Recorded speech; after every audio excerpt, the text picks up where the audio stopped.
L'Eduwin és el joc de Halloween de l'Edu 365. Hi podeu jugar si sou entre 2 i 6 persones. Teniu aquests 6 objectes. Fixeu-vos que cadascun té la seva puntuació. Com més objectes aconseguiu, més possibilitats teniu de guanyar. Si no teniu impressora 3D, substituïu els objectes per les cartes quadrades que els representen. L'objectiu és aconseguir la màxima puntuació en el moment que s'acabi la partida. La partida s'acaba quan el primer jugador o jugadora es queda sense cartes. Us recomanem que, abans de jugar, us familiaritzeu una mica amb les cartes. Com més les conegueu, més possibilitats tindreu de guanyar. Comenceu barrejant les cartes i posant la pila rosa cap per avall, al centre de la taula. Si sou fins a 4, feu servir la baralla blava. Si sou 5 o 6 persones, ajunteu les baralles verda i blava. Tot seguit, repartiu les cartes. Assegureu-vos que tothom té el mateix nombre de cartes i apileu-les cap per avall davant de cada jugador. És molt important que ningú miri les cartes que li han tocat. Comenceu tombant la carta superior de la pila rosa. Aquesta carta, que anomenarem trumfo, serà la que manarà durant tota la volta. Un cop descobert el trumfo, digueu tots alhora Edu-win i llavors tombeu la primera carta de la vostra pila personal. Si aquesta carta té algun element en comú amb el trumfo, podeu agafar l'objecte 3D que correspon a aquest element. No hi fa res que estigui al centre de la taula o que l'hàgiu de robar d'un company. Veiem uns quants exemples. En la primera volta, el trumfo és la bruixa. A l'Albert li ha sortit un vampir amb una carabassa. No hi ha cap element en comú amb la bruixa i, per tant, no podrà agafar cap objecte. La Laia té una carabassa amb barret de bruixa. L'element en comú és la bruixa i, per tant, la Laia podrà agafar el barret. A l'Abril li ha sortit una bruixa amb la capa de vampir.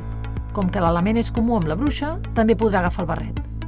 Tant la Laia com l'Abril tenen dret a agafar el barret, però només la més ràpida tindrà dret a quedar-se'l. En la segona volta, el trumfo és el zombi amb la capa de vampir.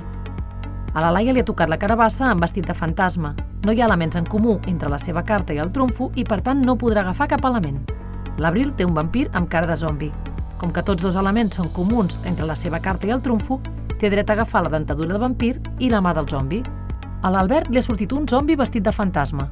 Com que l'element zombi és comú entre la seva carta i el trumfo, podrà agafar la mà del zombi.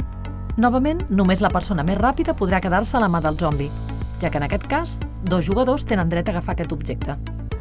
En la tercera volta, el trumfo és la bruixa amb capa de vampir. A l'Abril li ha tocat un comodí i, per tant, podrà agafar la tomba. A l'Albert li ha sortit un fantasma amb barret de bruixa. Com que la bruixa és un element comú entre la seva carta i el trumfo, té dret a agafar el barret. El robarà a la Laia, que l'havia guanyat a la primera volta. La Laia té un vampir i, per tant, podrà agafar la dentadura de vampir. La robarà a l'Abril, que l'havia guanyada a la segona volta. Seguiu fent voltes fins que algun jugador o jugadora es quedi sense cartes. Quan acabeu, compteu la puntuació total corresponent als objectes que té cada jugador i descobriu qui ha guanyat. En el nostre cas, la Laia té la dentadura de vampir, 8 punts. L'Abril té la tomba, 15 punts. L'Albert té la mà de zombi, 13 punts, i el barret de bruixa, 4 punts. En total, són 17 punts i serà el guanyador. Si un jugador o jugadora mira les seves cartes, haurà d'estar sense jugar la següent volta. Si un jugador o jugadora toca un objecte que no li correspon, també haurà d'estar una volta sense jugar. Un jugador o jugadora pot protegir dels robatoris un objecte que hagi guanyat en una volta anterior, sempre que en la volta actual li torni a correspondre aquell objecte. En aquest cas, podrà cobrir-lo amb la mà durant aquesta volta perquè no li prenguin. Passeu-vos-ho de por jugant a l'Eduwin!